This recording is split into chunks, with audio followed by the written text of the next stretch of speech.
Good morning students, कैसे हो आप सब? I hope you all are doing very good. आज का जो टॉपिक मैं लेके आई हूँ वो टॉपिक है ऑब्जेक्टिव ऑफ अकाउंटिंग। कि अकाउंटिंग जो हम लोग करते हैं वो क्या पर्पस है, क्या ऑब्जेक्टिव है अकाउंटिंग करने के पीछे। तो सबसे फर्स्ट ऑब्जेक्टिव हमारा क्या होता है कि हम सिस्टमेटिकली जितने भी हम फाइनेंशियल ट्रांजेक्शन्स करते हैं उन ट्रांजेक्शन्स को सिस्टमेटिकली हम वन बाय वन क्या कर सकें, हमारी बुक्स ऑफ अकाउंट में रिकॉर्ड कर सकें, जिससे कि फ्यूचर में जब भी हमें इनकी ज़रूरत पड़े तो हमें ज़्यादा मेहनत ना करनी पड़े और हमें वो सिस्टमेटिकली जहाँ पे भी हमने रिकॉर्ड किए हैं हमें तुरंत वो चीज़ें मिल जाए। तो यही एक मेन ऑब्जेक्टिव होता है किसका, अकाउंटिंग का। क्योंकि एक बिजनेस में बहुत सारे ट्रांजेक्शन्स होते हैं, वॉल्यूम ऑफ ट्रांजेक्शन क्या रहता है, बहुत ज़्यादा रहता है। तो हर ट्रांजेक्शन को याद रखना कि कब हुआ था वो ट्रांजेक्शन और कितने का हुआ था, वो हर किसी के भी कंट्रोल में नहीं होता है कि हर चीज़ को मेमोराइज करके रखें। इसीलिए हम लोग क्या करते हैं, उन सब चीज़ों को रिकॉर्ड करके रखते हैं, जिससे हमें मेमोराइज करने की ज़रूरत नहीं पड़ती है। तो ये हमारा फर्स्ट ऑब्जेक्टिव है, to keep systematic record of all the business transaction. Okay. Second हमारा ऑब्जेक्टिव क्या है, to calculate profit and loss. अब कोई भी बिजनेसमैन है, वो बिजनेस कर रहा है, तो बिजनेस करने के पीछे सबसे मेन मोटिव क्या रहता है, मेन मोटिव होता है कि भाई मेरे को प्रॉफिट हो रहा है या मेरे को लॉस हो रहा है, मेरे को क्या हो रहा है, मैं लॉस में जा रहा हूँ या मैं प्रॉफिट में जा रहा हूँ। अब कोई बिजनेसमैन है, बिजनेस करता रहेगा, सपोज ये राम है। अब राम जो है वो बिजनेस करता जा रहा है, बट उसको यही नहीं पता कि मेरे को प्रॉफिट हो रहा है या मेरे को लॉस हो रहा है। तो क्या उसके बिजनेस करने का कोई बेनिफिट है? नहीं है ना बेनिफिट। तो इसीलिए अकाउंट्स में जब आप सारी ट्रांजेक्शन्स को सिस्टमेटिकली रिकॉर्ड करते हो तो क्या होता है कि आपको एग्जैक्ट पता लगता है कि एग्जैक्ट मेरी आज के दिन क्या पोजीशन है, एग्जैक्ट मैं कहाँ पे खड़ा हूँ, एग्जैक्ट मेरे को प्रॉफिट हो रहा है या मेरे को लॉस हो रहा है। ठीक है, तो ये आपका सेकेंड ऑब्जेक्टिव है, to calculate profit and loss. Third objective आपका क्या है, to ascertain the financial position. अब कई बच्चे प्रॉफिट और लॉस और फाइनेंशियल पोजीशन दोनों को एक दूसरे का सिनोनिम समझते हैं कि दोनों एक ही बात है, बट दोनों एक बात नहीं है। प्रॉफिट एंड लॉस का मतलब क्या है कि हर साल आपको कितना प्रॉफिट या कितना लॉस हो रहा है, वो है प्रॉफिट एंड लॉस।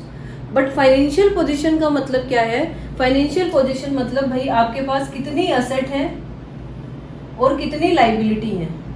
और ये आपको किससे पता चलता है, ये आपको चलता है बैलेंस शीट से पता। और बैलेंस शीट कैसे बनती है वो हम आगे सीखेंगे। तो अभी के लिए इतना जान लो कि आपका ऑब्जेक्टिव अकाउंटिंग का एक क्या है, फाइनेंशियल पोजीशन आपकी कैसी है, आपकी असेट कितनी है, आपकी लाइबिलिटी कितनी है। आपका ऐसा तो नहीं है कि असेट आपके पास कम है और लाइबिलिटी आपके पास ज़्यादा है। ऐसा तो नहीं है कि लोग आपसे ज़्यादा मांग रहे हैं और आप लोगों से कम मांग रहे हैं, ऐसा तो नहीं हो रहा है। तो ये सब जानना भी बिजनेस का एक बहुत बड़ा ऑब्जेक्टिव होता है। ठीक है, तो थर्ड ऑब्जेक्टिव आपका है to ascertain the financial position. Fourth आपका ऑब्जेक्टिव है facilitates management in decision making. Facilitate की जगह आप असिस्टेंस वर्ड भी यूज कर सकते हो। डिसीजन मेकिंग में कैसे हेल्प करता है ये हमारा जो भी मैनेजमेंट को। सपोज आपको क्या हो गया, आपको लॉस हो गया बिजनेस में, ठीक है। अब लॉस आपको कैसे पता चला, क्योंकि आपने सिस्टमेटिकली सारे बुक्स ऑफ अकाउंट बनाए, तो उससे आपको पता चला कि आपको क्या हुआ है, लॉस हुआ है। बट आपने तो सोचा था कि मेरे को प्रॉफिट होना चाहिए, बट आपको तो लॉस हो रहा है। तो अब मैनेजमेंट क्या करेगा, अब मैनेजमेंट ये चीज रीजन फाइंड आउट करने का ट्राई करेगा कि लॉस हो रहा है तो क्यों हो रहा है लॉस, किन रीजंस की वजह से लॉस हो रहा है। ठीक है, अब वो कैसे पता चलेगा, वो अपने बुक्स ऑफ अकाउंट में देखेगा। क्या देखेगा बुक्स ऑफ अकाउंट में कि भाई मैं सपोज परचेज कर रहा हूं,